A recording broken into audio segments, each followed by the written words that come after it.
I had a teacher in middle school, I'll never forget him. To me, like, this guy was the smartest guy that I knew. He started asking 12-year-old kids, prove to me, why is God real? So I realized maybe God is not real. Maybe this is all one big fairy tale lie so that people don't go around doing really bad things. They have to just blindly believe in this blind faith. So I kind of started to reject Islam, not only but all of religion, and I became somewhat agnostic during my younger years. I'm thinking in my head like, hey, nothing's wrong. Why am I breathing so hard? And when I started to kind of gain consciousness, I opened up my eyes slowly and I see my friend doing CPR on me. And I was in absolute shock. Like I nearly almost died right there. And my friend was giving me those like chest compressions. First thing that I said after I woke up from that was Ashhadu an la ilaha illallah, Ashhadu anna Muhammadan Rasulullah.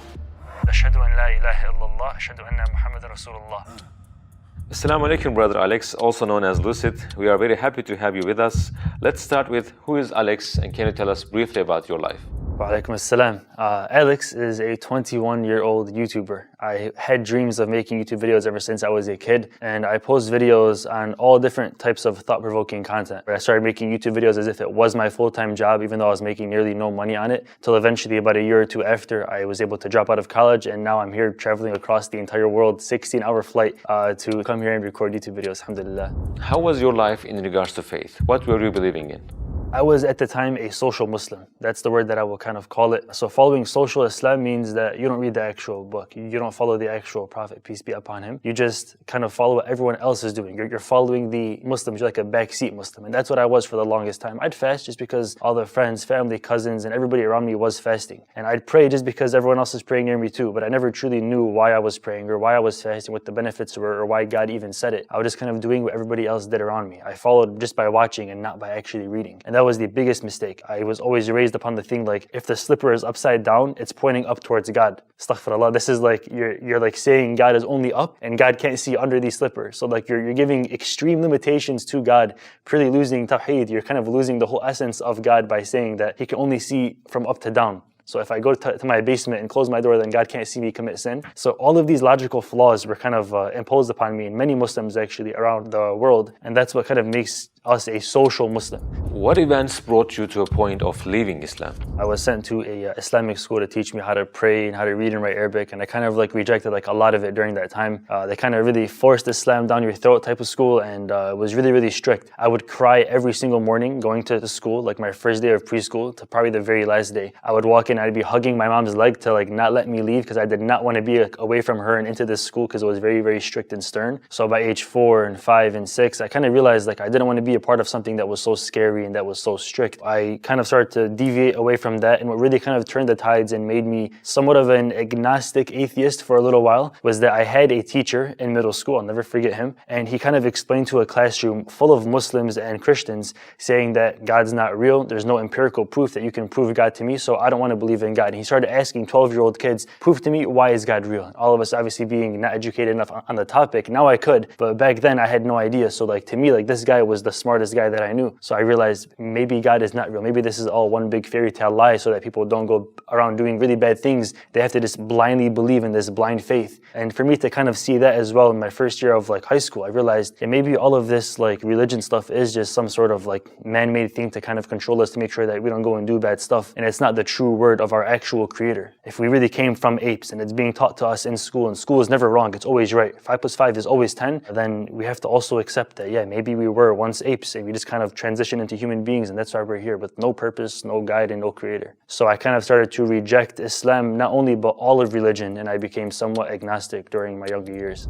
After rejecting religions, did you feel content, or you continued questioning? I was doing a little bit of research independent from Islam, just to see if we actually do have a creator that has fashioned us. The thing that I was living by was that energy cannot be created nor destroyed. That's the first law of thermodynamics, and everyone knows that one. And actually, that's the kind of thinking that made me think maybe we are all God. Maybe every human being, every living thing is God, and we're all just exploring God. So that really kind of did make some sense to me, because If we're all God, then so many questions started to pile up on top of that. Like, where did we truly come from? Are we going to live forever? What if bad things happen? Should I feel the burden of pain if something bad happens to me or somebody else? And also, if we're all God, isn't that a limitation to what God is? Because we're obviously not infinite. We have a start. If God has a start, is he truly God? Then what created that thing? So all these questions were coming at me left and right, and I truly didn't have any true purpose. I didn't know exactly what my actual faith was. I was trying to just figure it out, and I would actually cry myself to sleep so many nights.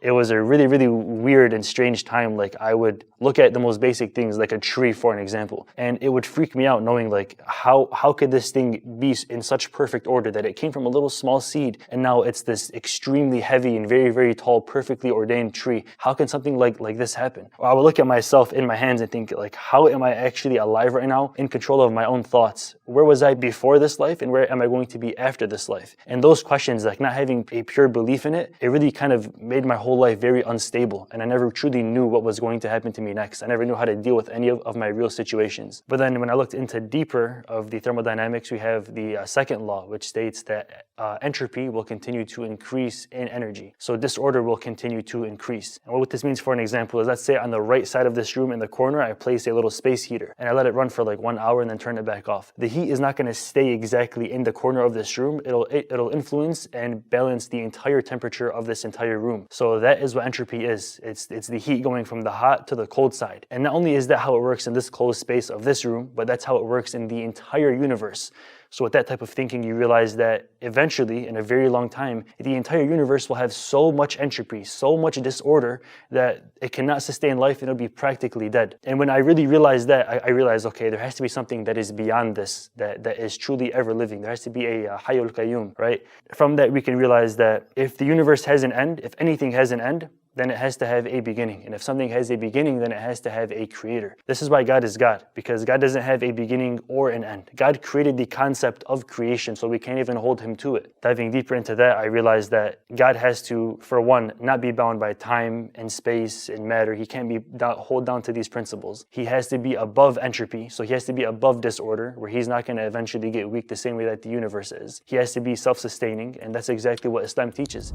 After accepting the existence of God, what made you re-embrace Islam? I eventually stumbled back upon the Quran. Up to this point, never actually read it nearly my whole life until maybe like 4-ish years ago. And I finally gave it a read for the first time. I thought it would be some like Shakespearean written book, really, really hard to understand, old English, but there's a bunch of new translations that are perfectly written in like modern time English now. So I finally gave it a read. I let my ego down. I let down all the guards that I had, all the kind of like doubts that I had. And actually every page that I would turn, there'd be more and more miracles that just shocked me. And I knew that there's no way that this book could have been written by a human being, and especially not by an illiterate human being that had no idea how to write such eloquent words. So as I was going through this book and I'm seeing more and more of these signs, like for an example, how could someone have known 1,400 years ago that the universe is ever expanding? Like, that's such a wild, miraculous claim that we just discovered actually about 90 years ago, that the universe is expanding, that we can actually prove. 1,400 years ago, there has to be some truth there. All of the miracles in the Quran, it's all true. There's not a single one that is flawed. Like for an example, if I gave you 55 statements and I didn't know if any of them were actually true, maybe one might be real. Maybe I can tell you the price of Bitcoin in 45 years is going to be $1 million. That might be real. And if it's wrong, then you can disprove all of my previous statements. But in the Quran, back to back to back, all the statements just kept on proving more truth to me. I was absolutely shocked that this whole time, what I thought I was following was Islam, was not Islam in the slightest. It's like me first stumbling upon this religion. Okay, pray 5 times a day and then fast and just do all these things. It's not that robotic. There's parts in the Quran where it teaches you to actually be a good person and to have these interactions with human beings. As I was reading the Quran, just a few times I was so stunned, I took my shahada again and again and again. I kept on saying it. This time I said it and I really, really believed it, and I truly said it in my heart. For the first time in my life, I felt true order. I felt true guidance. I felt actually happy and relieved. How was your family's reaction after you rediscovered Islam? So they weren't aware of me kind of stepping away from Islam, but now they definitely know that I'm getting a lot closer to it. Like I'm leading prayer at my house now, and I'm trying to bring Islam even deeper into my household too now. So I went from being the opposite side of the whole spectrum to now like I'm in front of my own father leading prayer, which I never thought that I'd be doing. Alhamdulillah. Did becoming a true Muslim have an effect on your YouTube channel? Yeah, so I was hiding the fact that I was a Muslim from my subscribers since I started my channel, actually. Kept it as this underground secret. People in real life told me that I shouldn't do it. Everyone that knew me said, you know what, people don't like Muslims outside. You know, maybe in this community and city, it's fine to be Muslim, but everywhere else, everyone hates Muslims. So if you come out as Muslim, people actually warn me that you're going to lose thousands of subscribers. You're going to lose your very most loyal supporters. You're going to be deplatformed and not make any more money off of your channel and have to lose your job and all these very, very scary things. But the truth is, people were actually asking me, what is your faith? What do you believe in? Which religion do you follow? And I said, I'll tell you guys at 10K subscribers. Then I said 100,000 subscribers. Then I said 1 million subscribers. Then I realized, what am I hiding? I could die tomorrow morning. I'm not saying this so that I can gain some more popularity points for people. I'm saying this because this is the true message of God. I want God to be happy with me. So I don't care if I lose 1,000, 10,000, or literally 890,000 subscribers. So wallah, it means nothing to me. If I'm doing it for the sake of God, then if I lose every single subscriber, I'm content with it. What were the harshest and the sweetest things for you after becoming a practicing Muslim? The harshest and the sweetest thing were actually the very, very same thing. Because when I had to give up on the culture, for an example of the music or of the, touching girls and shaking hands and doing the little cheek kiss kind of thing, when I had to give up on all of these things, you could see it as a limitation to myself. Like, why would I let something else in my life limit me and make me have less fun? The truth is that when I started to give up these things in my life, I started to make these sacrifices in the name of God, I actually found that I was more free. When I was, for an example, giving up music, I feel like my thoughts are more clear. I've been able to think of better video ideas and be on track more in my life. When I'm touching less girls, my thoughts are a lot more pure with the girls because I'm keeping my actual distance from them and I have no other ill intention. All these things people can see as a limitation, I saw as actual freedom. Have you experienced an extraordinary event where you felt a special connection with Allah? I was in Hawaii like 4 or 5 months ago and I nearly died. So what happened was I went to Hawaii, a very spontaneous trip with me and my friend. The very first night I got food poisoning. I started throwing up. I couldn't drink any water and I was extremely and severely dehydrated. The very, very next day I fainted. I was like talking to my friend and he saw like my eyes roll back and he like grabbed me because I was going to fall and hit the floor very hard. This moment was the most impactful moment of my entire life. All I felt was black, nothingness. I just felt like I was dreaming actually. I start to feel myself in the dream breathing very heavily. Like all I felt was me breathing like and I'm thinking in my head like, hey, nothing's wrong. Why am I breathing so hard? And when I started to kind of gain consciousness, I opened up my eyes slowly and I see my friend doing CPR on me. And I was in absolute shock. Like I nearly almost died right there. First thing that I said after I woke up from that, my friend was giving me those like chest compressions, was Ashhadu an la ilaha illallah, Ashhadu anna Muhammadan Rasulullah. That was the first thing that I said because I thought, maybe if I die right now, these have to be my last words. I have to make sure that I'm purely devout in my faith and that I actually fully believe this. So that was the experience that truly brought me like really, really deep towards Islam. Did any of your followers become Muslim after you revealed your faith? For me, becoming Muslim, I feel like I've coincidentally inspired a lot of people on my YouTube channel. In my Discord server, there's been many, many shahadas of people coming into the server and just like seeing my experience and talking to a bunch of the like brothers and sisters in there as well, trying to find some sort of guidance or kind of